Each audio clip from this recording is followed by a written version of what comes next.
I can't tell you how often I hear, oh, I'm a little OCD. I like things neat. That's not OCD. I'm Howie Mandel, and I know this because I have OCD.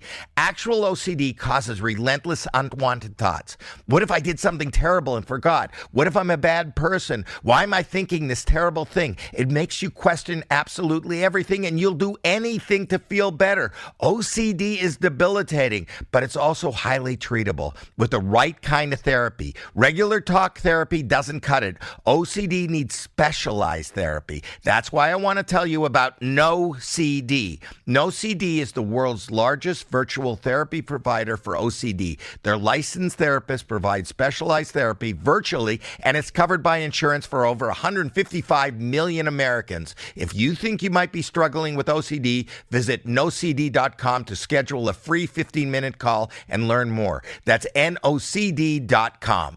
Does it ever feel like you're a marketing professional just speaking into the void? Well, with LinkedIn ads, you can know you're reaching the right decision makers. You can even target buyers by job title, industry, company, seniority, skills. Wait, did I say job title yet?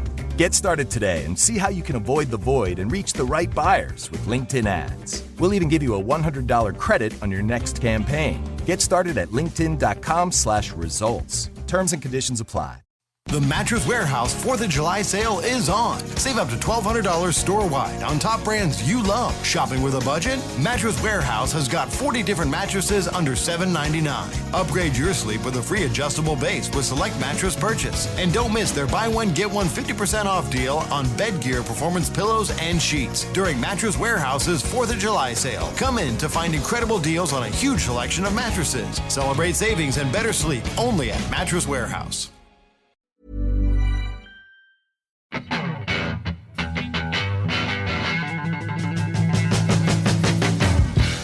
Welcome to the Neurodivergent Experience podcast, a podcast where we share the lived experiences of neurodivergent people to help create a better understanding for our community. Join us every week as we bring you honest, raw, and inspiring conversations with specialists, advocates, and individuals who know exactly what it's like to live the neurodivergent experience. I'm Jordan James, a neurodivergent specialist, father of neurodivergent children, husband to a neurodivergent wife, and author of The Autistic Experience, and I'm joined by my best friend. I'm Simon Scott. I'm an autistic ADHD broadcaster, actor, and advocate. Join us as we journey into unraveling the neurodivergent experience. Hello, and welcome back. Welcome back. Scotty, we're back. Hello. Yes, it's another week. It's another Thursday, and we're back again. I do miss doing it, even though we do multiple episodes a week now. There are times where I have days where I go, it's not a podcast day today. Oh, those are the days I'm like, I will definitely play Oblivion today. Yeah. And I'll manage 10 minutes of it before I'm on my phone looking for something to buy for my son for his birthday or something like that. There's so much in my brain that just so easily gets distracted. And Oblivion is such a chill game because if I'm playing Doom, it's like doosh, doosh, doosh, doosh, doosh, doosh, doosh. But Oblivion's like walk around and listen to this really soft kind of music and help this random person find their purse. I can't. I've talked about playing The Witcher on this show many, many times, and 90% of the time in The Witcher, I'm just in the pub playing cards. That's what I was doing in the first Red Dead Redemption. I stayed up all night playing poker against the computer. Yeah. And it was just I was not winning anything. It's virtual. I'm not gambling in real life. It's Red Dead Redemption. So I'm trying to make money to buy hats, but it's just basically been Oblivion and other bits. But your shelf's coming along. We were literally talking about how we hyper focus on things when we haven't got time, and 5 hours later, you've got a beautiful looking shelf. Sylvia has gone away this week with Sophie, and while the cat's away, this man-child will buy toys. That is definitely the phrase as I remember it. And I am now rebranding it. And so I kind of went in the loft and just basically it was like a toy shop up there, dude, where Sylvia has very sneakily, she'll tell you it's forces unknown, but we all know it was her. It was like, it was the loft gremlins. It was definitely Sylvia. She just like randomly puts my stuff in the loft because I have so many toys. And then I go up there. And my favorite thing that I found, and I can't reach it to show you, but it was, it's a Brick's Head Lego Balrog and Gandalf. And it's mint in the box. I'm like, I don't even remember this. How's that managed to get past your filters? Like, it's in the box. That's very rare for you. A couple of years ago, I had an event for my the Autistic Experience, and had like 40 people turn up, 40 of my followers turn up to the event, and one of them, because the event was held round about my birthday, and one of them bought it for me for a birthday present. Oh, nice. And somehow that ends up in the loft. And then I'm like, sorry well done, Sylvia. He really enjoys it now, I guess. Like, now I've got it, I'm stoked. But to be honest, it's really cool because I got a lot of stuff that day. It was my birthday. So to find something like that 2 years later and be like, oh my God, like this is like a new present. So I went in the loft and essentially like I got toys for free. And now when Sylvia comes back, she'll be like, why is all this down here? I didn't buy it. I found it. Yeah, but I also bought stuff as well. I bought a Pennywise balloon lamp to go with my Pennywise doll. This is why I need Sylvia, because unsupervised, I am basically just Kevin McAllister from Home Alone. I was just literally just thinking like, Kevin, this week, I don't have to be afraid anymore. This week, I have only eaten sandwiches. Oh, I haven't made a meal. I've just eaten sandwiches, either ones that I've bought in the shop or ones that I've made myself, because it's, to me, I'm like, that's just the easiest thing, is just to make sandwiches. If you're listening to this, how many sandwiches have you had this week? Because yesterday, I think I had a few. Yeah, it's for me, it's my autistic go-to. It's like sandwich, because you could put anything in a sandwich, like pizza. Like I could just put anything on a pizza. Oh, double safe food. Put chicken nuggets in bread. No, I had actually decent sandwiches. I can make a good sandwich. Don't diss my sandwich making skills. Cheese, tomato, salad cream, open sandwich, slightly toasted bread, and a bit of butter. Oh, gourmet. Yeah, and a Twix. So Gordon Ramsay's going to be bursting through his door any minute going, what the fuck is this? I'm going to open a shop. The autistic sandwich shop. It just like, we have bread, every sandwich comes with a tiny Twix. It's like a free Twix. Thing is, though, by saying that you put tomatoes in there, you've already lost half of your potential audience. Oh, crap. Yeah, no. Sorry, tomatoes optional. Salad cream can be replaced by other condiments. Oh, salad cream, man. Something about salad cream. We can do vegan cheese. Tickles my brain.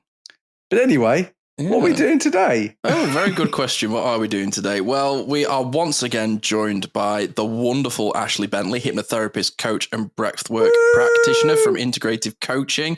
Thank you so much for joining us again, Ahsley. Oh my goodness. Thank you so much for having me. It's always a joy and a pleasure to be here with you both. The last episode that we had together, our Echolalia episode, is probably my favorite episode of this series. So much fun. And I've thought of so many more ever since as well. And it's just, yeah. It was That's one of those ones that it was way more fun to do than to listen to as well. So I'm imagining lots of people listening to go, these people weird. And we're in it going, this is the most fun I've ever had. But before we kick off, before we start, we must acknowledge, celebrate good times. You got engaged. Yeah, of course. Congratulations. Show us the rock. Show us the rock. Well, this is just a placeholder ring so far. Placeholder? Cheap bastard, Ross. No. Did you just get a packet of crisps, pull out a hula hoop, it popped to Argos on the way home? That. No, this is a very lovely Archibald Knox ring. And that I don't know what that is. It was his late mother's ring. And now I feel like a dick.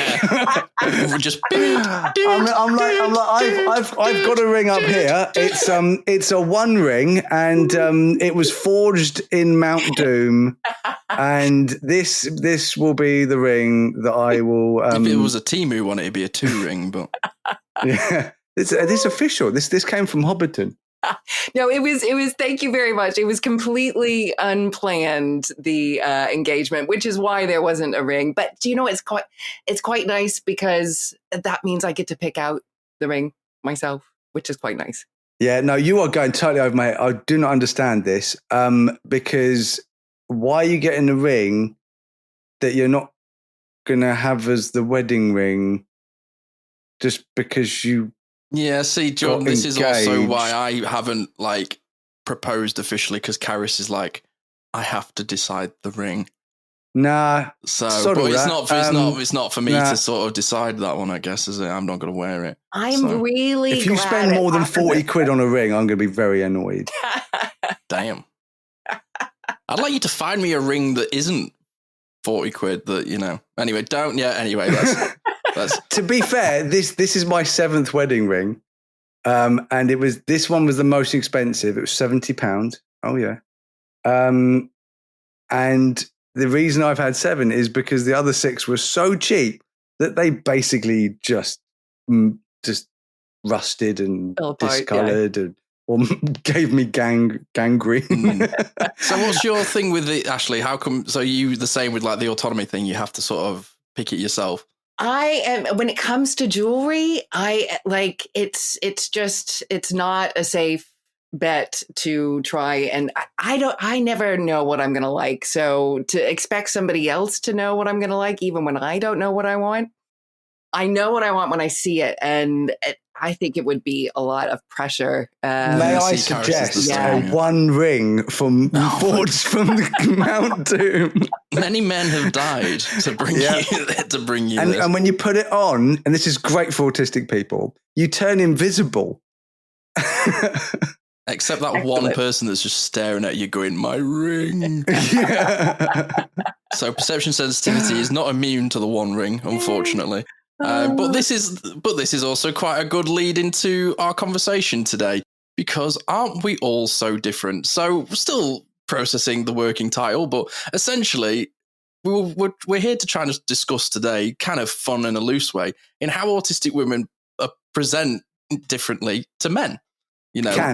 Potentially, figuratively, insert word here. But that's sort of our conversation today. So, George, do you want to lead us off on our first couple of topics, seeing as you are Mr. Notemaker Man?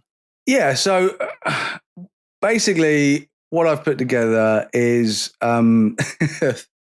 through AI's version, right? So Google's version from various sources of what is a generalized idea of how women present differently to men, because women can be autistic as well. Who knew? And I had to tweak it quite a bit, because some of it was using dated language and some of it was dodgy, and I wanted to add a few things as well. So essentially, this what I put together. It's so I'll start with social presentation. So we're going to go through each one, and then we're going to discuss each point with our resident female autistic. Autistic women are often more likely to mask or camouflage their autistic traits, meaning they may consciously or unconsciously hide or compensate for their differences in social situations to fit in better. This can lead to them appearing less socially impaired than autistic men. Ouch. Even though they may experience similar challenges internally, according to Psychology Today.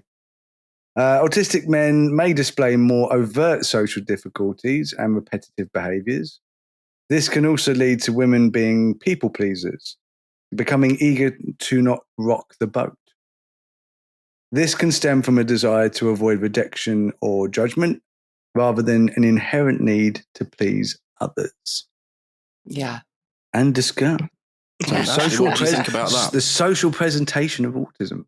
Yeah. So, I definitely was a people pleaser, still am. And, this is, you can be a people pleaser in a healthy way. I've come to learn and realize, but, with a lifetime full of being undiagnosed autistic, this has only been in the last 6 years for me, knowing that I was autistic. Basically very, very shy, sensitive, and quiet. So my social interactions, I was kind of a loner, and I would try and sort of mask and fit in. But I found that people pleasing was a real easy go-to to enable me to fit in.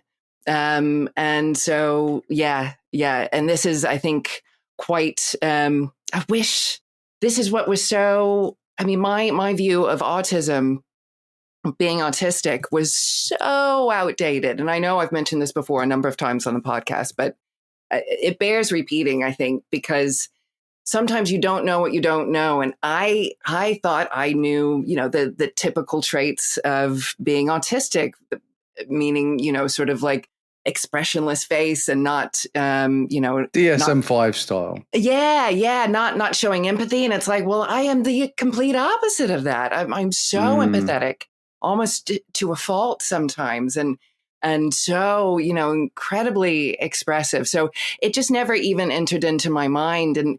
And finding out the fact that this is, can be a core trait, especially for women, this deeply empathetic nature. It was such an amazing moment in my own life of being able to, wow, I can accept myself. This feeling. I can remember when I was growing up and getting into high school. So I was always very shy and sensitive and quiet. And then when I got into high school, we moved around a lot, and I started at this one high school, and I remember walking down the halls, and I'm like, people looking at me, and I'm like, I don't know, where do I look? How do people know where to look when you're walking down a hallway? And so I would kind of look the other way, and I found out later a lot of people thought I was a snob because, and because I was so quiet, and I didn't want to, I would, dart my eyes a different way. People thought I was being snobby. So yeah, the social presentation, I think there are a lot of autistic women who can mask a bit better than I was able to mask. I would try and do a lot of masking, but my social difficulties, I think, were pretty noticeable. But again, not noticeable in terms of being autistic. So I have a question, Ahsley. I'm speaking from the autistic women in my life specifically. Both my partner and my mum fawn. A lot of the time you go, oh, what do you want to do? And the response I normally get is, well, what do you want to do? And I think that sort of sits in that people pleaser. But then at the same time, both my partner and my mum have been labeled as narcissists because they have not necessarily strong opinions, but they have their sort of belief systems, but then almost counteract it with this fawning. So they're very quick to sort of jump into a situation where they're going, oh, I agree with that, and this is why I agree with it. And they almost go over the top and kind of isolate themselves from it. Is that something that you would say you relate to as well? Yes. Oh my God. And learning about, so fawning is a nervous system response as well. So it's happening below our conscious level. We're not thinking, I'm going to fawn right now. It just happens. Suddenly you're fawning. And even in the moment, you're like, oh my God, why am I going so over the top? But it's just that, the horses left the stable. It's happening. And finding out that, we've got fight, flight, freeze, or fawn. So fawning happens. And it's really, really interesting when, our nervous systems are taking in so much more, us beautiful autistic people are taking in so much more of the world around us in any given moment. So our nervous system is already overloaded. And then when we get into a social situation and suddenly it's getting so overloaded, it's a protective mechanism, this fawning, and it's happening again, below our conscious level of choosing. It's a reaction rather than a response. And so this is why working on calming our nervous system allows us to reduce the fawning. It still happens though. But yeah, very much relate to that. I think a lot of what we're going to talk about, and disagree with me if you do, I think a lot of what we're about to discuss and what we've just discussed is more of the societal expectations that are put on women to behave a certain way. Yes. Like boys will be boys. Yeah. Is a phrase. Oh yeah. Right? Boys will be boys. But women will constantly hear, oh, women shouldn't do that. Smile. That's not very ladylike. Yeah. Yeah. Oh, that's not very becoming of a woman. Boys, absolutely. Grubby, dirty, smelly. Oh, they're just boys. Women, dirty, smelly. Oh, you're disgusting. Where's your hygiene? Oh, that's gross. You should be setting a certain standard because the men around you expect it. It's shit, right? So I never did that to my daughter. So I don't think that I don't think that she does these things because there wasn't that expectation in this house. She might do some of these things because of expectations that society overall puts on her. We didn't have that like a deliberate thing. But I think there's always something, like when you watch TV shows, when you listen to music. Like literally just yesterday, I'm watching ESPN, and I'm seeing, and I've seen this on Sky Sports, and I've seen this on most sports things, because sports are focused mostly towards men. An absolutely stunning, beautiful woman who is very knowledgeable, knows what she's talking about. She's not there just because she's pretty, but she's gorgeous. All the men around her, not so much. And I'm like, where are the gorgeous men? If you want gorgeous people on telly, I can't stop that. I don't think it's right, but that's fine. But why is it okay for the 4 men around her to be meh? And that's according to my wife, meh. But the one woman has to be gorgeous. Music. Men can just sing. Women have to get half naked to be even remotely popular. Now, I know I'm going off on one, but this is because my daughter drills this into me. She's like, this isn't right. And I'm like, I agree. No, it's really good. Sorry, go ahead. Well, I was about to say that's why Sophie's not really like this. But Sylvia, she's brought up in Eastern Europe. She's brought up in Poland. And it's women are women, women cook, women clean, women look after babies, women. And it's literally like that when she was growing up in communist Poland.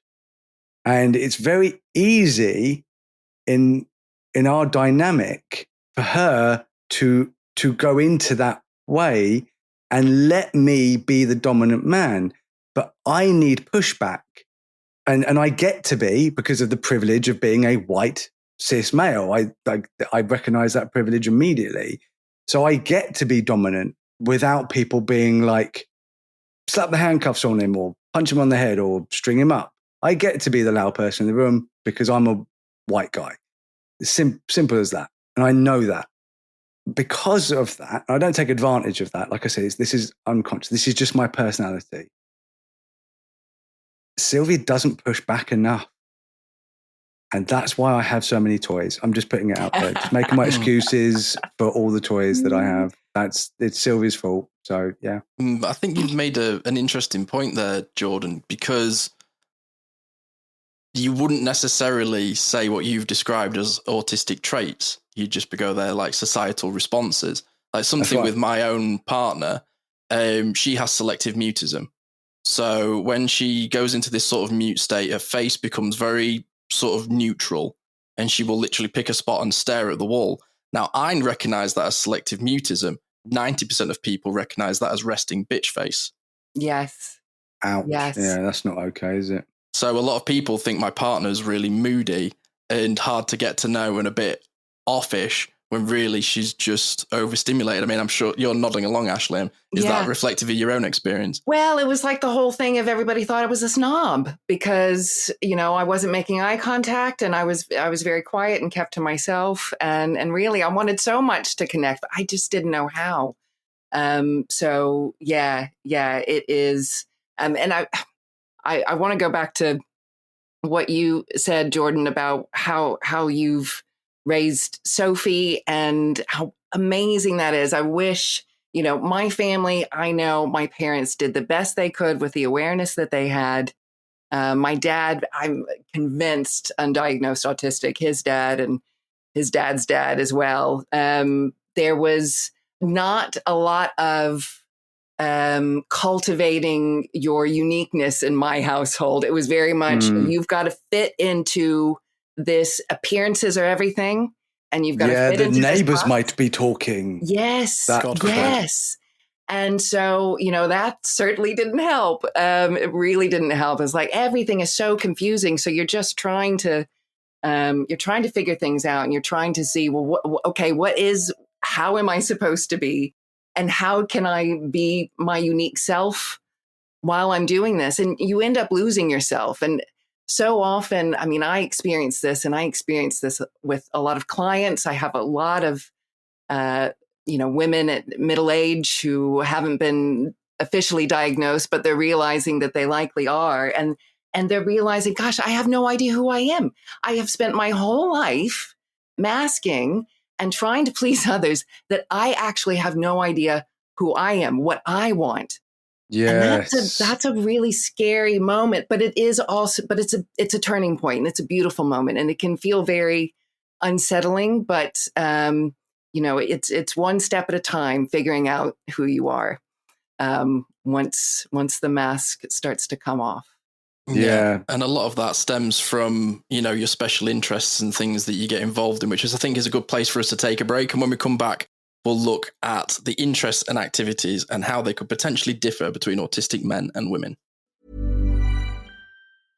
What if I told you that right now, millions of people are living with a debilitating condition that's so misunderstood, many of them don't even know that they have it? That condition is obsessive compulsive disorder, or OCD. I'm Dr. Patrick McGrath, the Chief Clinical Officer of NoCD. And in the 25 years I've been treating OCD, I've met so many people who are suffering from the condition in silence, unaware of just what it was. OCD can create overwhelming anxiety and fear around what you value most, make you question your identity, beliefs, and morals, and drive you to perform mentally and physically draining compulsions or rituals. Over my career, I've seen just how devastating OCD can be when it's left untreated. But help is available. That's where NoCD comes in. NoCD is the world's largest virtual therapy provider for obsessive compulsive disorder. Our licensed therapists are trained in exposure and response prevention therapy, a specialized treatment proven to be incredibly effective for OCD. So visit nocd.com to schedule a free 15-minute call with our team. That's nocd.com. Brace the rudders! Raise the sails! Raise the sails! Captain, an unidentified ship is approaching. Over. Roger. Wait, is that an enterprise sales solution? Reach sales professionals, not professional sailors. With LinkedIn ads, you can target the right people by industry, job title, and more. We'll even give you a $100 credit on your next campaign. Get started today at linkedin.com/results. Terms and conditions apply. This episode of the Neurodivergent Experience is brought to you by RTN Mental Health Solutions. With up to a 5-year waiting list for autism and ADHD assessments via the NHS, and that's even if you get a referral from your GP, getting an assessment in the UK has never been harder. So if you're like me and can't wait anymore, going private may be the best option for you. RTN offers online assessments for kids aged 6 right up to adults. To make it more accessible, RTN can offer payment plans up to 5 months. You can access their remote services from the comfort of your home anywhere in the UK, and RTN offers group and one-to-one counselling, a private route to access ADHD medication following the assessment, and will even fight for you if your GP doesn't accept the results. So if you live in the UK and can't wait to get an assessment, go to www.rtnmentalhealthsolutions.com and use the discount code RTN23, making it even more affordable for all of our listeners to get an autism and ADHD assessment.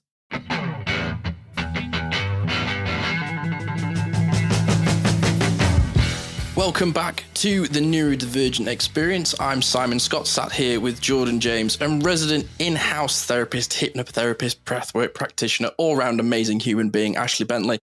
We've been talking about social presentation, and, you know, one of the gifts of unmasking is learning who you truly are and your special interests and activities. So Jordan had a little conversation with a Google AI, and this is what its example is while both sexes can have intense, focused interests, autistic women may express them in ways that are more socially acceptable or relatable to their peers.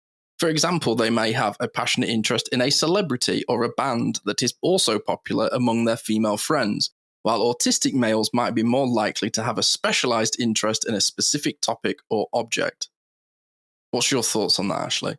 Yeah, well, the celebrity obsession one runs very deep. I had a number of those, starting with River Phoenix when I was 12, me and my best friend. So that was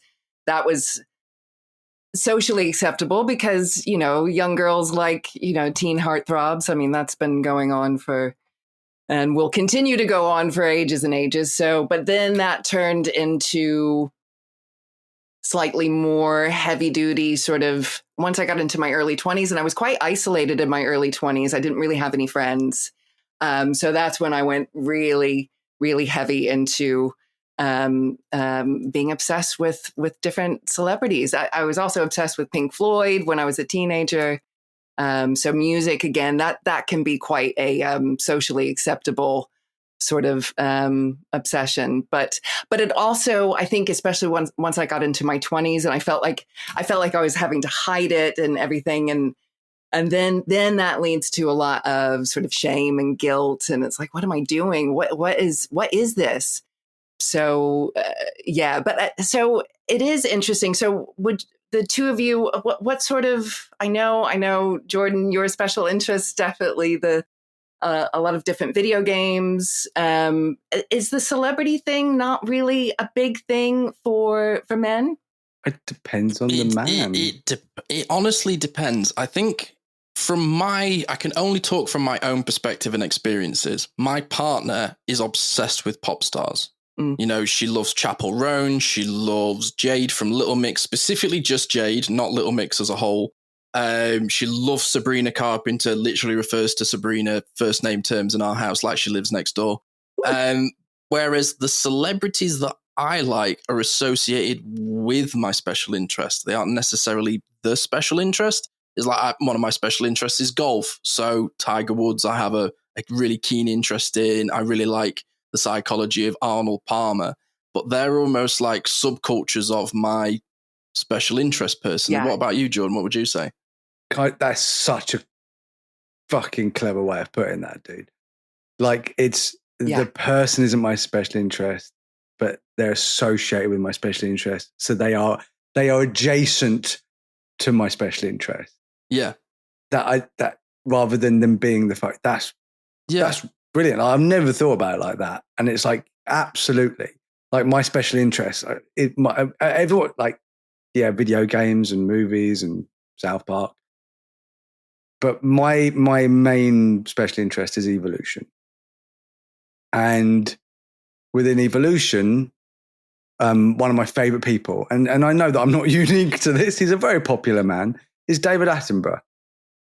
So for me, I'm not obsessed with David Attenborough, but it's like, he is the person that I would most like to have a conversation with.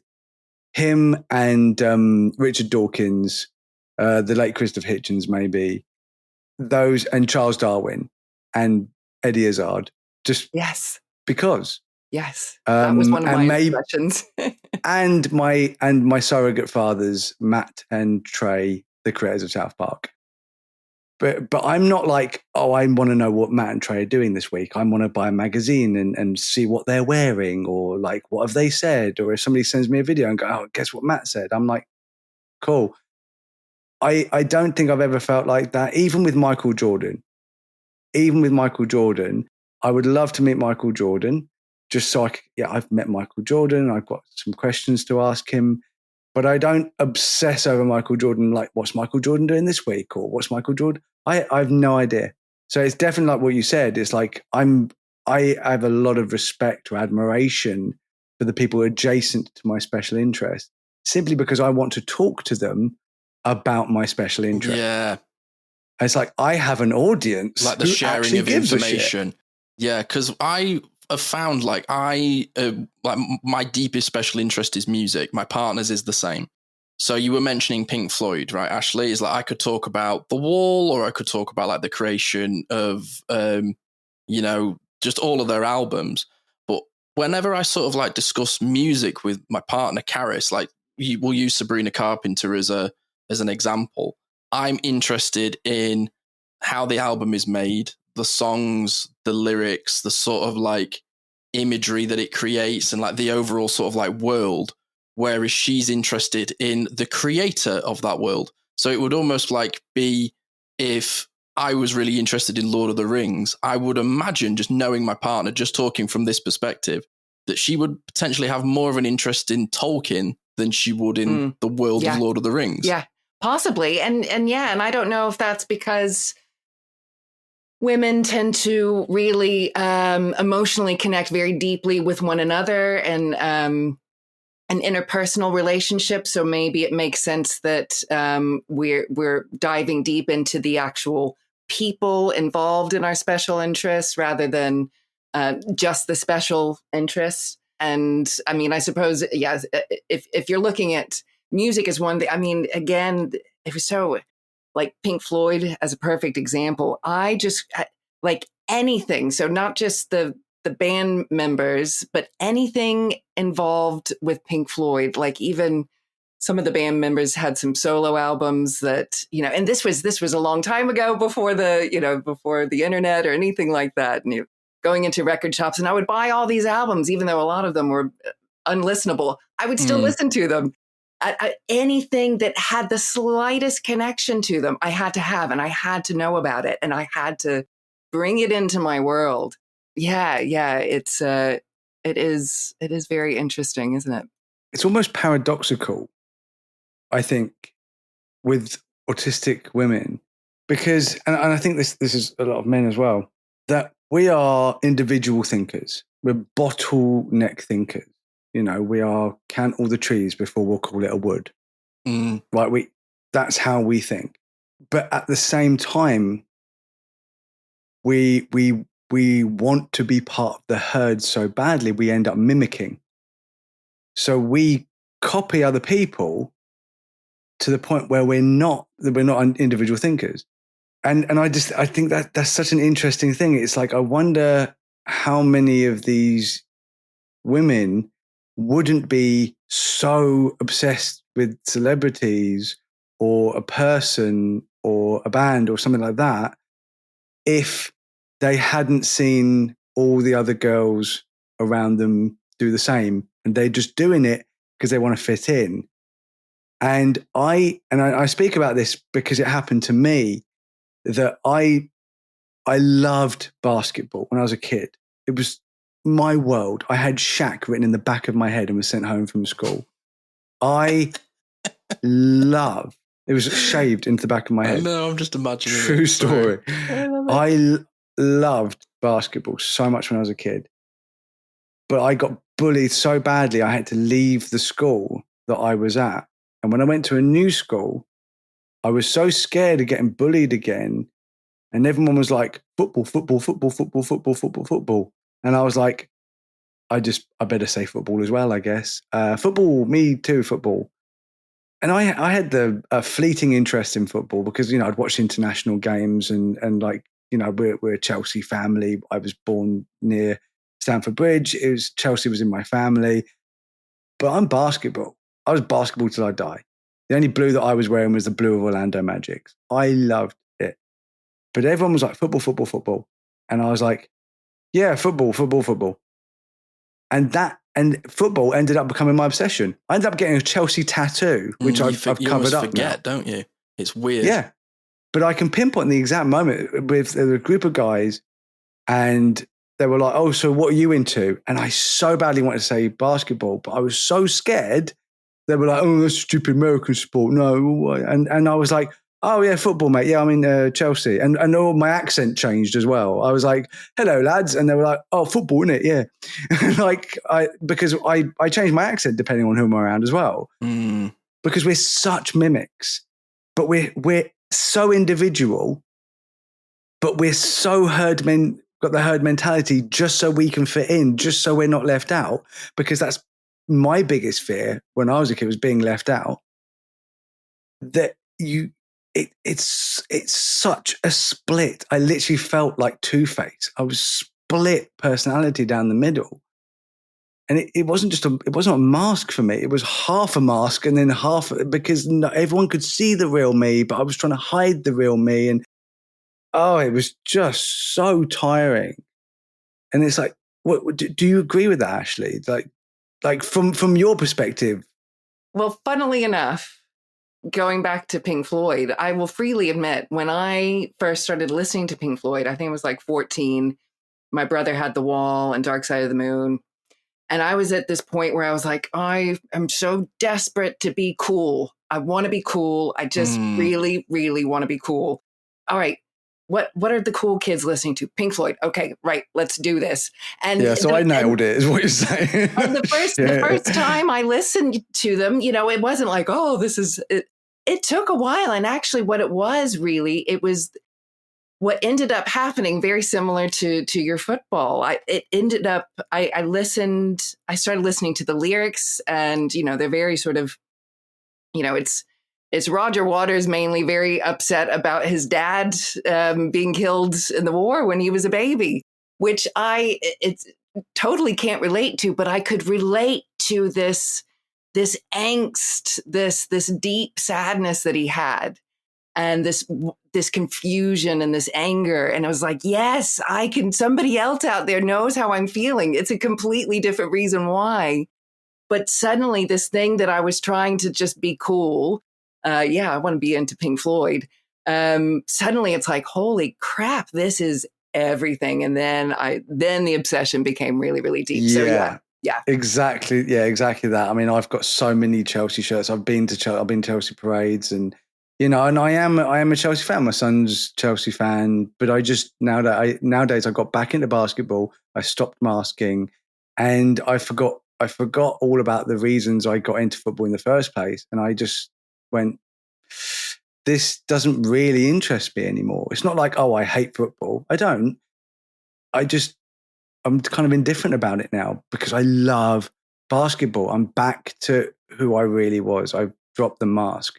But there's nothing wrong with like, if I carried on liking football, it's not like, oh, that's a bad thing. It's not a bad thing to carry on liking football. It's just, that's my personal journey, is the fact that as soon as I dropped the mask, I was like, I'm not into football. That's so interesting, because actually, or soccer.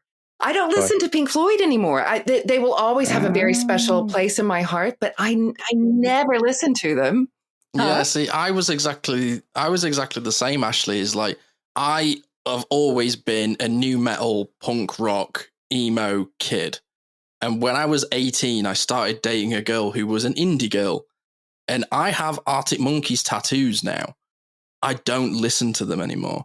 And it's kind of, I still really appreciate the lyrics, but I have gone full circle. I'm now listening to what I was listening to when I was 14, 15, 16, 17. And I see so much rhetoric online of like, you hit 30 and you're autistic and you allow yourself to have what you denied yourself in your early 20s. And like, which is why I've got all the toys. Yeah, but one of the things that's like, I find so interesting is like, when I first went to university, I listened to Pink Floyd and didn't get it. And then as life sort of developed, I mean, I'm 31 in a month, and listening to the song Time hits you so much more differently with life. It's like, one of the things that I like about music so much is like, I have never listened to Bruce Springsteen before, really. I put the Nebraska album on the other day for the first time, and it spoke to me. Yeah, he's a great artist. It's 40 years old, that album. Yeah. How can it sort of relate to me now? Bruce. But even talking about like music, my partner literally said to me the other day, she was like, I fear that my personality is just an amalgamation of others. And that's sort of like the mask thing for me, is it's this sort of like chameleon state, because I can see it. There is nothing more stressful, I think, for myself and for my partner, we both associate this, is the idea of having a birthday party and all of our friends are there.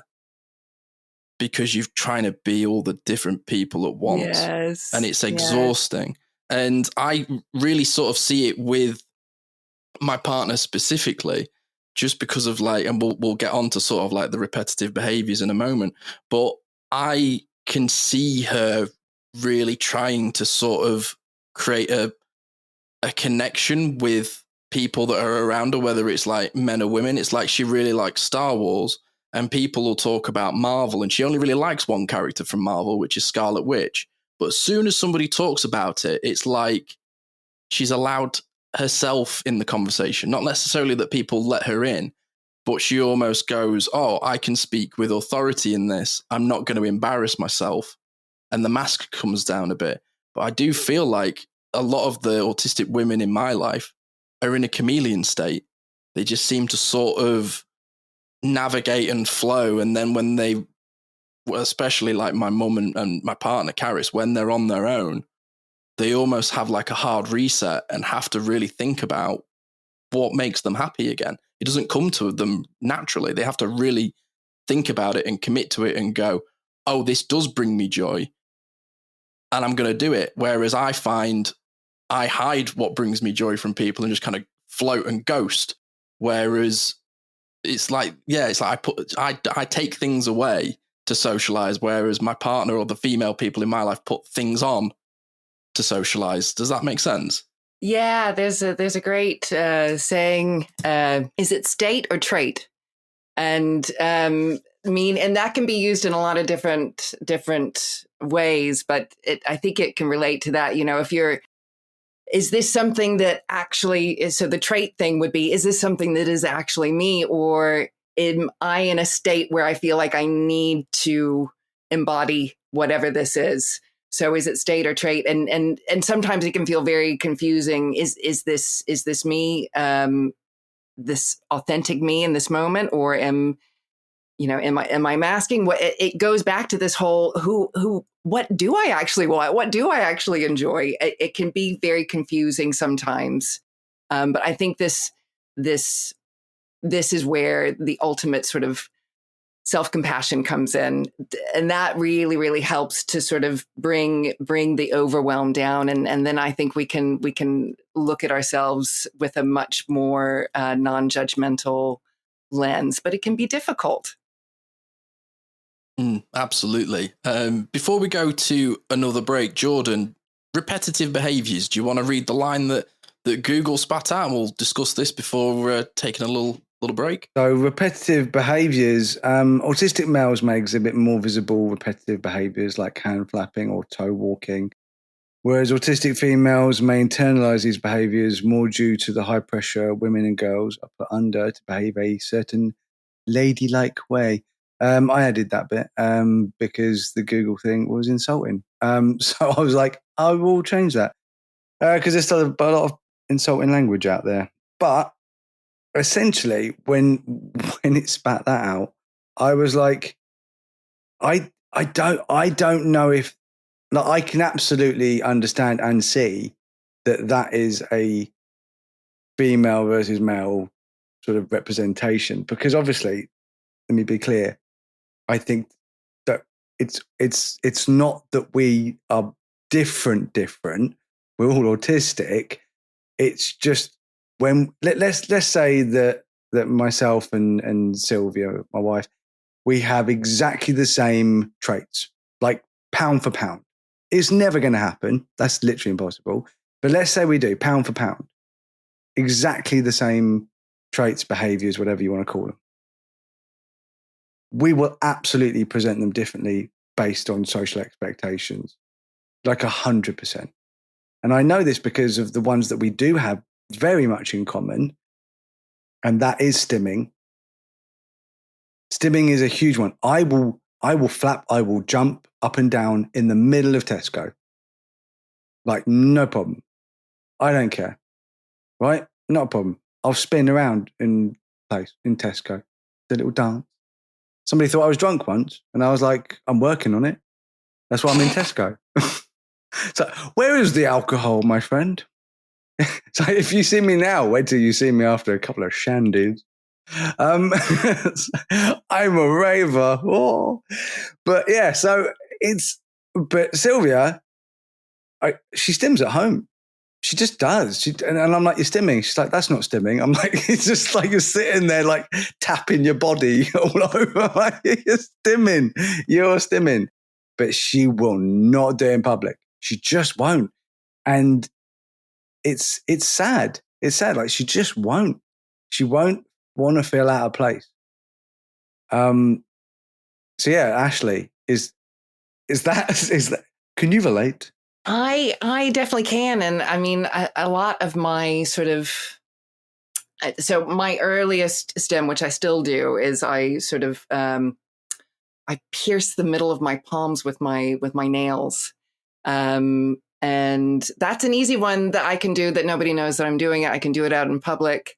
And yes, there is this expectation. You don't want to, I remember, gosh, when I was in sort of my mid to late teens, I had some tics sort of come on. I don't know if they're tics, I think, or maybe a bit of stimming, but sort of like a hard blinking, and also wanting to feel like cold air on the top of my gums. So I would walk around doing that, and I caught myself in the mirror doing it once. I thought I was doing it.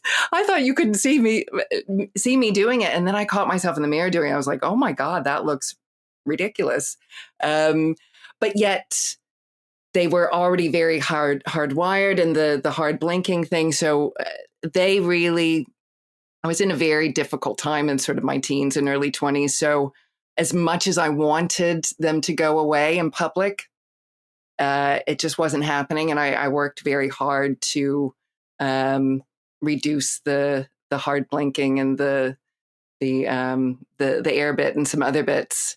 But of course now, and I think it's one of those things where it can be quite distracting for another person. So it's like, there's no shame in these hard blinking and things like that. And it's not so much an embarrassment thing, but I'm kind of glad. It could be off-putting if I'm speaking to somebody and doing these things without them knowing what's happening. So I'm kind of glad that I have sort of been able to reduce those and just sort of keep it to this. But yeah, there is a lot of expectations of women to act a certain way. Yeah, and it definitely affects our ability to do these stimming repetitive behaviors that we want to do. Do you think suppressing these stims, Ahsley, creates almost like an overexpression? Not to say that that's a negative thing, but I've noticed that my partner doesn't stim in public, whereas I do. Is like, I'll tap if music's on in the store. I'll have a little boogie and a jig. I'm not afraid to sort of do that, but then I'm quite repressive with my echolalia. Whereas I will notice Caris will not stim in public at all, and then as soon as she comes through the door, echolalia kicks in. She starts to tap. She's going bum bum bum bum bum bum bum, just like sort of like singing along to a soundtrack only she can hear. Yeah, and she plays with her hair a lot. It's like that's sort of like the only one that I kind of see come out is that she'll do like a self-soothe a little bit, but it's kind of minimal. But when she's at home, she'll put it on her top lip and like play with it and like move her face around. And there's like a lot more expression in public. And I think a lot of that, from my perspective, was potentially around shame. Of we've been told from such a young age, don't do that. So I vividly remember I went through a period of blinking and like heavy blinking, like big blinking, almost like trying to like get this feeling of my eyelids almost like rolling on themselves. Yeah. And that was just sort of the sensation that I was going for. And I vividly remember going on a trip to London and my mum going, don't do that. The lady opposite will be made uncomfortable. Something so little, like it's not a conscious decision that my mum made to go, don't do that. No. It's really weird. You're creeping people out. But as a parent, I can say that's not your mum being mean or anything. Yeah, but now I associate doing that with being weird and creeping people out. So then I try to really work on that, but then trying to keep that stim down here, it comes out somewhere else and a new one will just manifest. Like trying to block a hose pipe and then another leak pops out. Absolutely. Absolutely. Like 10 leaks. Like the cowboy that's been shot 100 times, he drinks the milk and it like that's kind of how it feels. It's going to come out somewhere. Yes.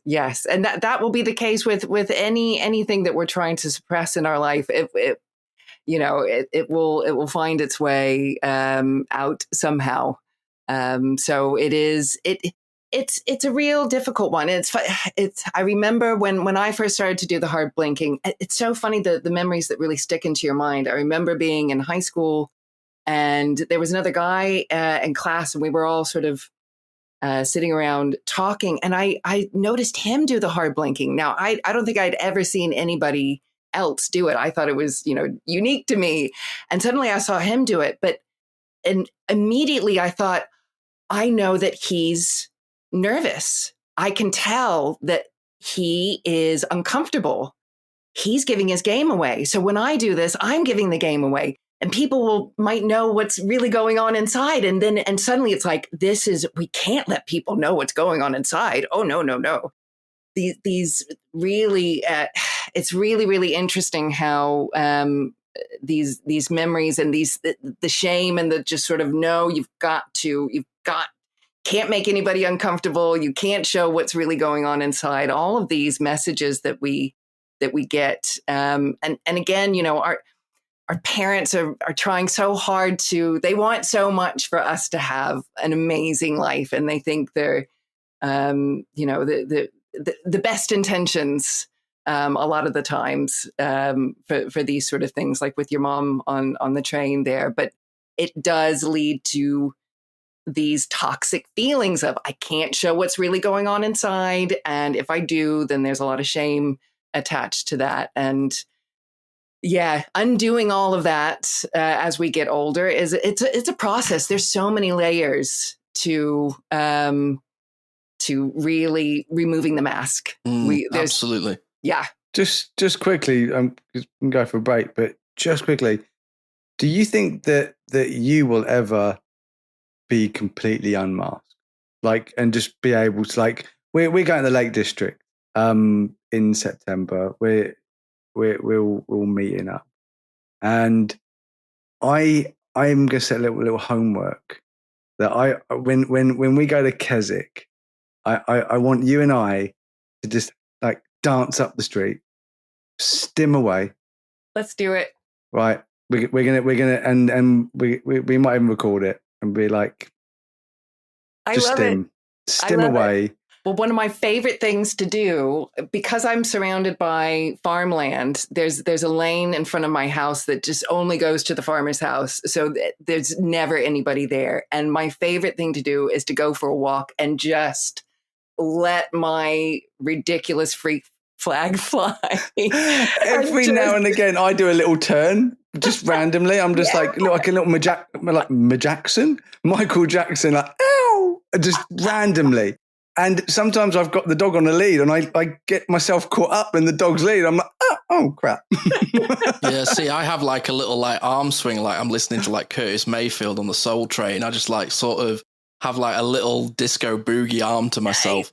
Yeah. But it's so weird, isn't it? As you were saying that, Ashley, it was just making me think of when we are unmasked or we're undiagnosed or we're being raised by undiagnosed parents and undiagnosed kids, the only person that is allowed to be uncomfortable is you. Yes. It's have you just tried suffering? That's one of the taglines from the Autistic Culture podcast. Have you just tried suffering? And that's kind of what it reminds me of is don't make all of these people uncomfortable. You just be uncomfortable. Yes. Yeah. Abandon yourself. Screw everyone else. Yeah. For For the sake of others. Yeah. Just in general. And a great time to take a break. When we come back, we will be discussing, it's quite important, the diagnostic bias and also how we emotionally express ourselves. So don't go anywhere. We'll be right back. I can't tell you how often I hear, oh, I'm a little OCD. I like things neat. That's not OCD. I'm Howie Mandel, and I know this because I have OCD. Actual OCD causes relentless, unwanted thoughts. What if I did something terrible and forgot? What if I'm a bad person? Why am I thinking this terrible thing? It makes you question absolutely everything, and you'll do anything to feel better. OCD is debilitating, but it's also highly treatable with the right kind of therapy. Regular talk therapy doesn't cut it. OCD needs specialized therapy. That's why I want to tell you about NoCD. NoCD is the world's largest virtual therapy provider for OCD. Their licensed therapists provide specialized therapy virtually, and it's covered by insurance for over 155 million Americans. If you think you might be struggling with OCD, visit nocd.com to schedule a free 15-minute call and learn more. That's nocd.com.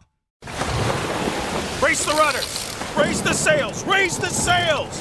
Captain, an unidentified ship is approaching. Over. Roger. Wait, is that an enterprise sales solution? Reach sales professionals, not professional sailors. With LinkedIn ads, you can target the right people by industry, job title, and more. We'll even give you a $100 credit on your next campaign. Get started today at linkedin.com/results. Terms and conditions apply. Have you ever felt stuck in patterns that don't serve you? Struggled with stress or wanted to connect more deeply with yourself? Then I have to introduce you to a friend of the podcast, Ahsley Bentley of Integrated Coaching, Breathwork and Hypnotherapy. Ahsley is a highly experienced clinical hypnotherapist and coach specializing in working with neurodivergent minds. Through a unique blend of integrative coaching, breathwork and hypnotherapy, Ahsley helps people rewire subconscious patterns, regulate their nervous systems, and step into more empowered versions of themselves. Whether you're dealing with addiction, anxiety, burnout, or struggles with self-acceptance, Ahsley offers practical and science-backed tools tailored just for you. Her unique methods combine neuroscience, storytelling, and subconscious transformation to create real, lasting change. Jordan and I can personally attest to the profound and transformative effects of her sessions, which have been life-changing. She does all of these sessions online, meaning she can work with you no matter where you are in the world. If you're ready to break free from old patterns and start living with more clarity, confidence, and connection, go to bit.ly/AhsleyNDE to book a free consultation or learn more.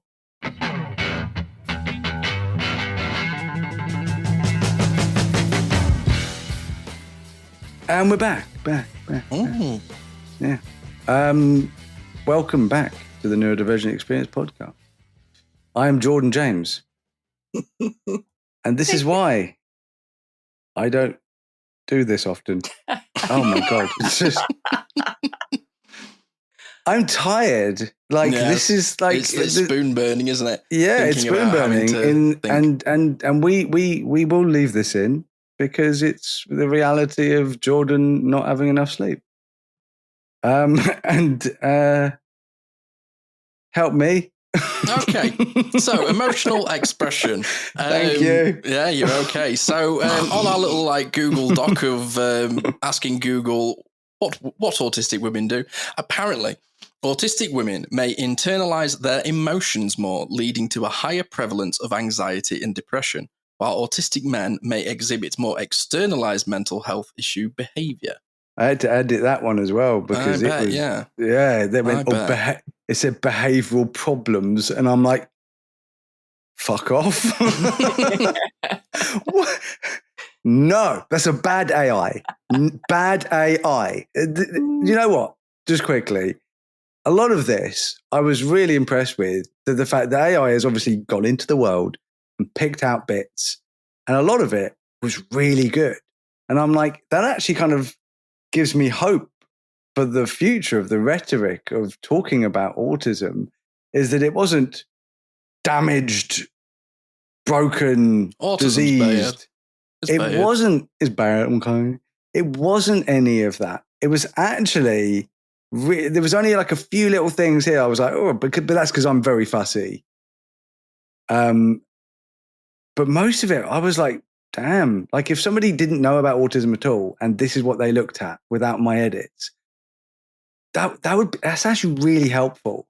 Like that representation of autism. And I'm not a fan of AI in general, but as far as AI for stuff like this, or searching and trying to understand something, but my suggestion is if somebody does do that, fine, great, but then also do more research, because just looking at one thing is not research. Yeah. That's the beginning of the research. And then you go and luckily, find out lots autistic of other people love a bit of research, don't they? They do, yeah. So especially when it comes to vaccines, do all your research and find out that most people that say they're bad don't know what the hell they're talking about, in my opinion.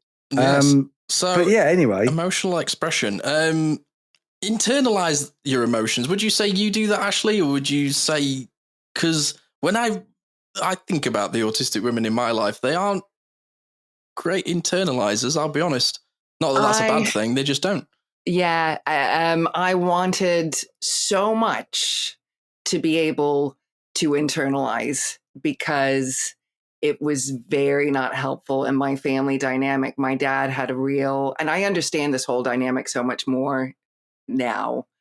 But I cry very easily, very, very easily, and always have done, ever since a little girl. And if my dad was upset, he had a bad temper, and I would start to cry, that would just send him over the edge. And he'd be yelling at me, stop crying, stop crying. And I would want more than anything to be able to stop crying. But of course, it just made me cry harder.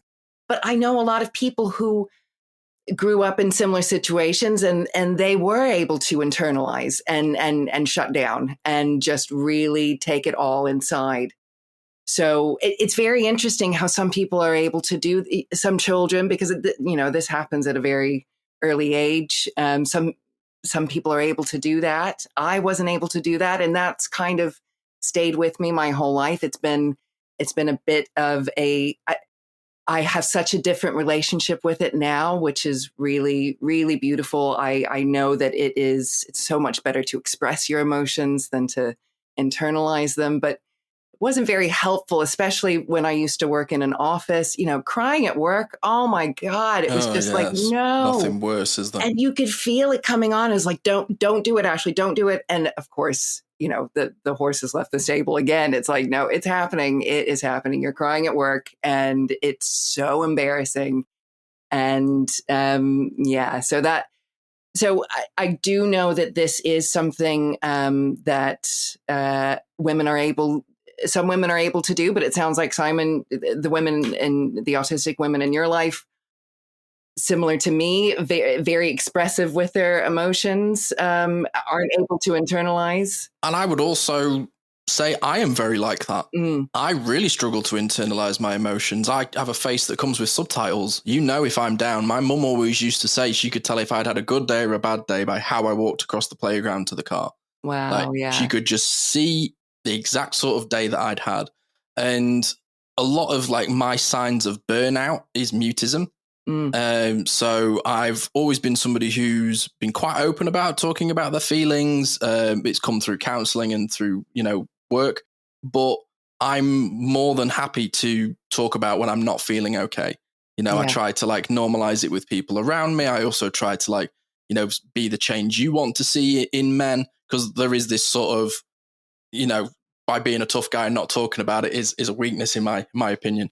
But I found the sort of the women in my life, when they have burnout, it's really internalized.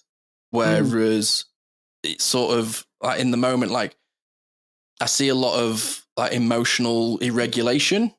And this is just from people that I've known that are ND and not necessarily autistic, but the sort of, it's the tears thing, is I can really see once it starts, the mask sort of massively unravels, and the sort of shame and embarrassment, because I don't get labeled as emotional. Whereas I feel like in a lot of walks in life, if a woman is labeled as emotional, it's such a slight against their character. Yeah.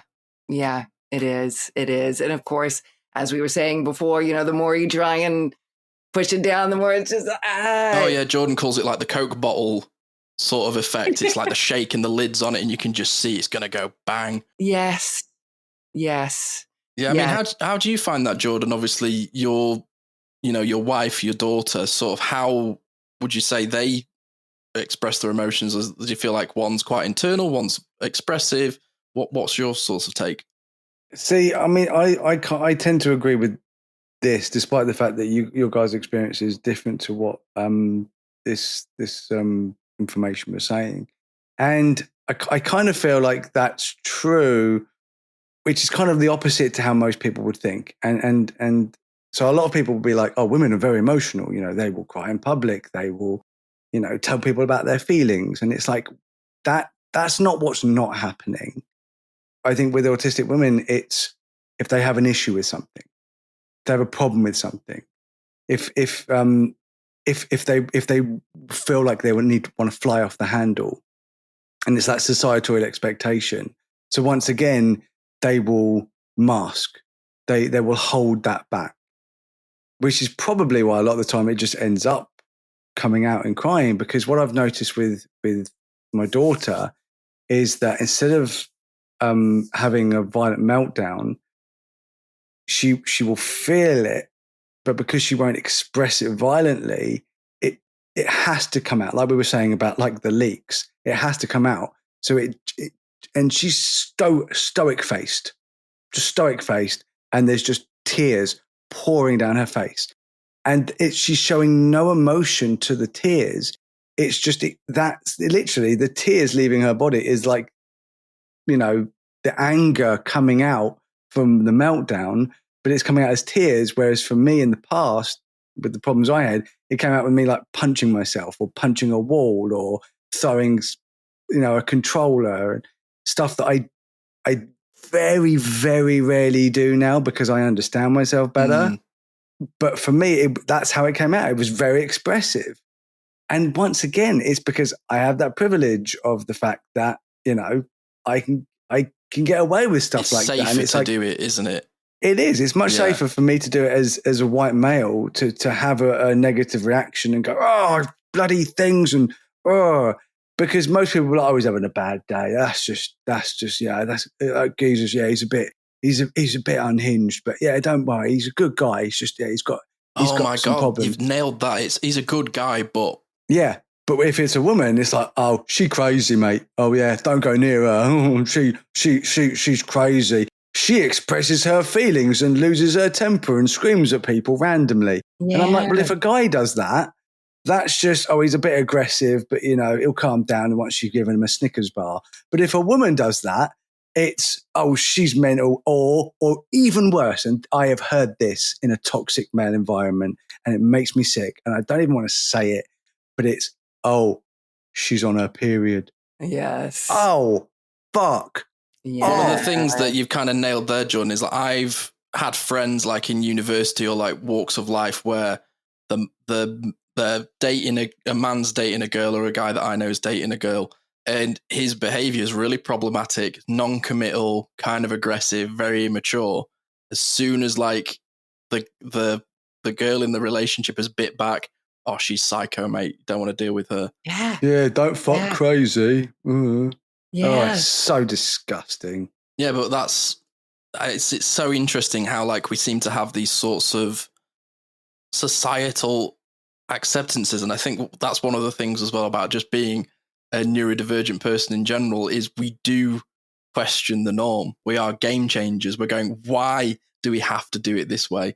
And that must be even more difficult, Ahsley, as a female who has these sorts of expectations, when you have a game changer mentality of going, well, I see your rules, they're ridiculous. Absolutely. And I think you're right. And I think, it is so fascinating why, and I wonder if it's down to the fact that, as the female archetype is known as the nurturer, is the maternal nurturer. So And not to say, and so when you see a woman who's angry or crying, it's almost unsettling to the inner child in all of us. It's like that I need to know you as this kind and so together and nurturing person. I don't know how to. This is making me very uncomfortable. Whereas men, is very, we're strong. We go out and we do things, and so being sort of vocal and expressing anger fits in with that archetype. So I think it's so interesting how these things do run very, very deep. And I think this is obviously where so much of the diagnostic bias comes in. Yeah. Because just reading the Google suggestion here, due to differences in how autism presents in women, they are often undiagnosed or misdiagnosed with other conditions like anxiety, mood disorders, eating disorders, or even borderline personality disorder. That's the one that I seem to see float around a lot. And that's the one I added. Because that wasn't in there. Thank you. Right, Thank you. And I'm like, that needed to be in there because that wasn't in there. Yeah. So continuing this, the diagnostic criteria for autism are often based on the male presentation of the condition due to Leo Kanner's original research bias, making it harder to identify autism in women and also, non-white people, BIPOCs, people of color. I wrote all of that because all of that was wrong as well. Thank you for adding it. Yeah, in essence, while both autistic men and women experience autism, we experience it. Who knew? The ways they manifest and express their autistic traits can differ significantly, impacting diagnosis, support, and overall experience. Yeah, that wasn't me, but I did find that very interesting because I think it's quite succinctly put. And also, once again, if that's what AI is grabbing as information, and that's what rhetoric's out there in the majority. That's a positive thing, is that information's out there and that's becoming the majority. Yeah, that's one of the only positives that because I use AI not by choice necessarily in work. It's built into so many systems and softwares that I use now. But one of the things that I do find about it is looking through a lot of the information, the rhetoric, and making an unbiased conclusion. And if this is the sort of information that it's putting, even if it's not worded correctly, or if the language is sometimes a bit blunt and, borderline offensive, you're having to add, people of color in there or misidentified due to Kanner's research. But if I was a day one, I'm just learning that I'm autistic or having an understanding in autism, this is a lot better than going on the National Autistic Society website or Autism Speaks. Yeah. Yeah. And a million times better than watching a documentary that was made 10 years ago. 40 years ago, if you're lucky. Yeah, absolutely. Or reading any book with a puzzle piece on the front. Once I found out about the connection between eating disorders and autism, I was like, oh my God, because I had an eating disorder when I was younger and through into my 20s. So that just finally, it made so much sense. And the amount of women that are misdiagnosed with borderline and then they don't have it, or they can coexist. So you can have borderline and you can also be autistic. But so often I think people are misdiagnosed as borderline and really they're women and really they're autistic. And it's important. You got to get the right support. And this is the thing that kind of worries me, Ahsley, in the amount of health professionals that I've navigated in the past who really haven't picked up on what I see now as, oh my God, huge neon signs. How could you not pick this up? I have a lot less information at hand to the tools, the education that you guys have. How the fuck are you missing this? I know. And I have spoken to so many who I believe to be autistic women throughout walks of life, and eating disorders, borderline personality disorders, mood disorders, anxiety, all seem to be so common in many women that I speak to within life. It seems to be, and obviously, the autism in me recognizes the autism in you. And that's sort of the recognition pattern that comes. But I've spoken to so many people that go, oh, I'm not autistic. I have borderline personality disorder. And I go, what's borderline personality disorder to you? And they go, oh, well, I'm a bit obsessed with the colour orange. Yeah, it is wild because that's exactly what happened with my sister. She was diagnosed borderline personality disorder.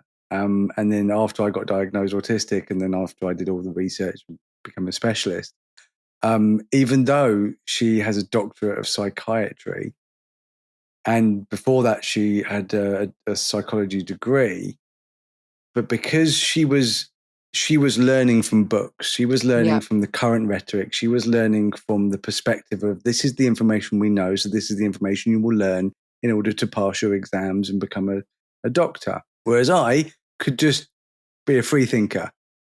I'm not bound to a book. I'm not bound to a thought. You're not trying to get a degree and following the rules to get something. Yeah. I'm just deep diving into my special interest, which gives me the freedom to be able to explore what I'm learning from a different perspective. Because who's going to tell me off for it? No one's marking my work. I'm just out there. I say that, and then I put something on Facebook, and everyone wants to mark my work. But which they have done, especially when I was talking about, like, the alternative neurotype and how and synaptic pruning and all that, and people have tried to bring it down, and then I was right, and I was like, "Where are you now, fuckers? Yeah, where are you now? There." All quiet now on the Facebook front. But yeah, so I definitely, I very, very nicely went, yeah, you're just autistic. Like you're the alternative neurotype. And she's like, no, I was diagnosed. And I'm like, yeah, but they were wrong. I'm sorry. I know you. And I also know about borderline personality disorder, which is one of the most misdiagnosed things in the world for women. We don't know what it is, so it must be BPD. I honestly think that there is a point. I'm not saying it's not a thing, because none of these things are things. They're just written down, and it's opinions and it's psychology. It's a very opinion-based alleged science. I'm not a fan of psychology. I really am not. Sorry, everyone who's a psychologist, but yeah, it's because it's spelled with a P. So shut up. Dyslexic here, but it's very much opinion-based. Eventually, she started doing her own research. She started looking into it as well. And she's just come back to me, about like 6 months later and be like, yeah, apparently I'm autistic. And I was like, I know, sweetheart. I know. You want to talk about it? And that was it. I didn't push it. I didn't gloat in it. Like that's just because it's been the same with Sylvia. She's found it difficult to come to terms with the fact that she's neurodivergent. We've talked about neurodivergent closet, and the neurodivergent closet, you get lost in it to the point where it becomes Narnia. You're so deep in that closet because so-called professionals are throwing clothes on you in that closet. They're just throwing clothes in the form of other diagnoses, emotions, or, oh, it's this thing, or it's that thing, or it's this thing, or it's that thing, when it's clearly autistic or ADHD or both. It's clearly the alternative neurotype. But they're like, oh, because you're a woman, we'll give you everything else before we eventually get there. And that's what needs to change. That's what has to change, because if a guy is in there, they go, I think you might be autistic, or I think you might have ADHD. And a woman will go with the exact same traits or symptoms, behaviors, whatever they want to call it. And it will be, oh, it's, bipolar disorder, or it's an eating disorder, or it's anxiety. Anxiety is a big one. Oh, you have anxiety sickness, or whatever it's called. Like, and it's like, they just want to skirt around the issue constantly. And that really, really needs to change. And it is changing a bit. And I'll just come up with a really, really good, positive thing. My son's girlfriend will love her to bits. We know she's neurodivergent. She's been with him for a year. We know. And she actually went to the doctor to ask about an autism and an ADHD diagnosis, which I didn't even know you could do. So apparently you can go to the doctor and ask for both. Yeah, you can go for both. Because I said, which one is it? She went, both. Well, they're so co-occurring, it should be just the matter of fact as it was anyway. And I was like, right, it was like preparing her for a fight. I'm like, okay, Rocky, what do you need to do? We need to go in the woods and we need to start pulling giant logs. Nobel. we need to get slabs of meat and just punch them. Or alternatively, and I was like, take this book, take that book, print this out. And I was like, take this Dr. Luke Bearden book, take this book, show them this book. Oh, and I was like trying to prepare her. And she I'd imagine like mentally she was walking in there with like 10 rucksacks of information. But my son went with her because I even offered to go there with her. I was like, I will fight for you.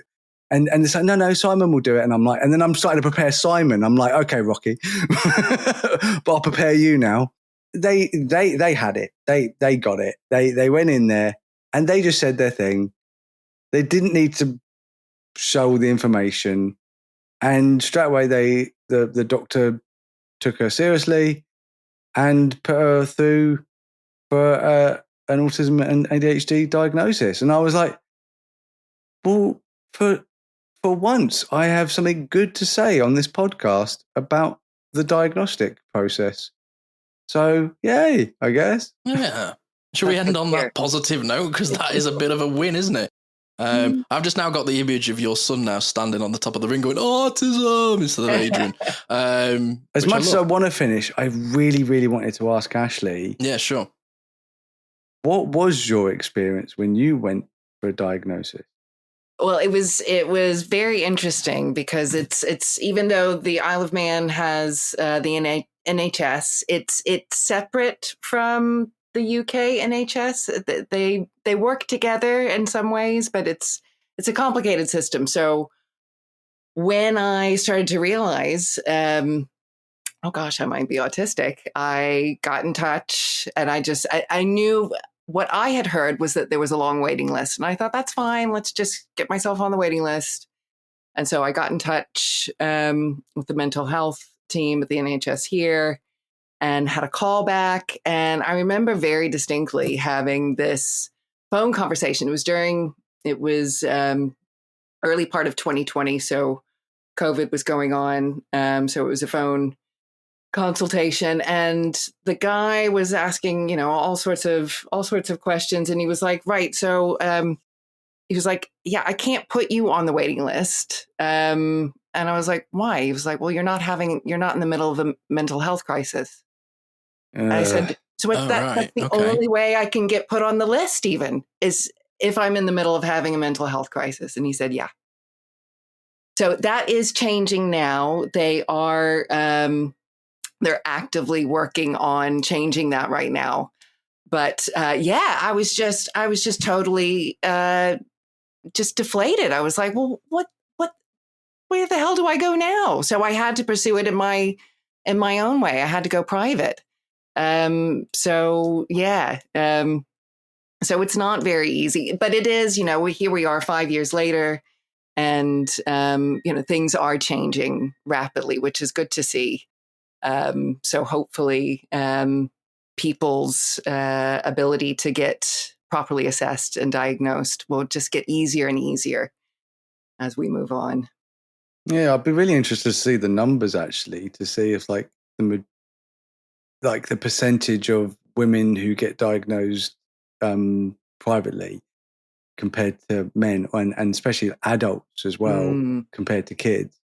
Because I think if you walk in there with a white boy who's 6 or 7 and he's rocking and then it's like, oh, well, here's your ticket to the autism show.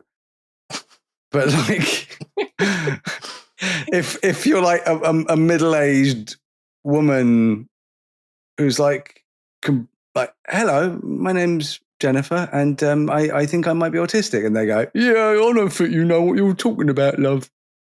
Yeah. As Jennifer like gets back in the car and she's just flapping all over the place and just crying with a stoic face. And because the dickhead didn't see that, then he's like, "Oh, look, you gave eye contact." That's a classic one, isn't it? Yeah. Yeah. You can't be autistic. You've been able to look me in the eye. It's like, I was told that by a doctor when I was doing an ADHD assessment, and I said, "I haven't once looked you in the eye." He goes, "Yeah, you give good eye contact." I went, "I don't know what your eyes look like. I only know what your nose looks like because I looked at your nose." This is why it helps when people have glasses, because I'm just looking at the glasses, not at their eyes. Yes. That's why I wear sunglasses a lot, even indoors. One, because I don't like bright lights, but two, it just means that I don't have to look at people. And there's no expectation because no one knows what I'm looking at. Yeah. Yeah, definitely. Definitely. Well, I'll tell you what, guys, I have really enjoyed this conversation today. I feel like I've not only have I learned a lot, but I think a lot of the people that will be listening to this will have as well. And if you're listening to this and you are unsure if you're an autistic individual and you relate to us and you get a little tingle, then welcome. You're one of us. And you're very welcome here. And please continue to join us and keep coming back. We have lots of great conversations like this that just, normalizes us as a people and as a culture. And you're not alone. You're not alone in thinking like this. We've all sort of struggled in our own little ways, and it takes time and a bit of patience and a bit of work, but it gets better. It really, really does. So thank you so much for joining us, everybody. Ashley, thank you so much for coming back. I love having your episodes with us. Oh, thank you. It warms my heart. I love being on the show. Thank you so much for having me. But so we've got a hot topic for Friday, and it will be a hot one. Maybe not as hot as the Elon Musk one, but it might be a simmer. So join us for that, and keep in touch. We will. Bye, everybody. Bye. Nightly bye. Nightly bye.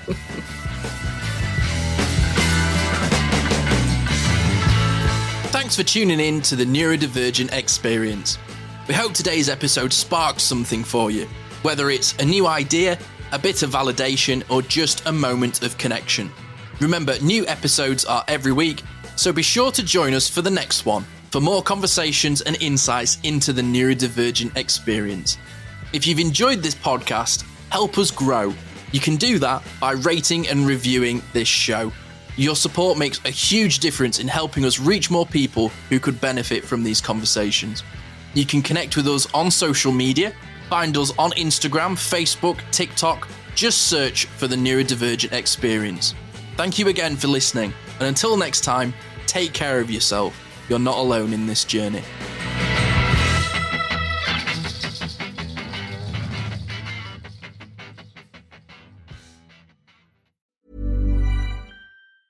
If you work as a manufacturing facilities engineer, installing a new piece of equipment can be as complex as the machinery itself. From prep work to alignment and testing, it's your team's job to put it all together. That's why it's good to have Grainger on your side. With industrial-grade products and next-day delivery, Grainger helps ensure you have everything you need close at hand through every step of the installation. Call 1-800-GRAINGER, click Grainger.com, or just stop by. Grainger, for the ones who get it done.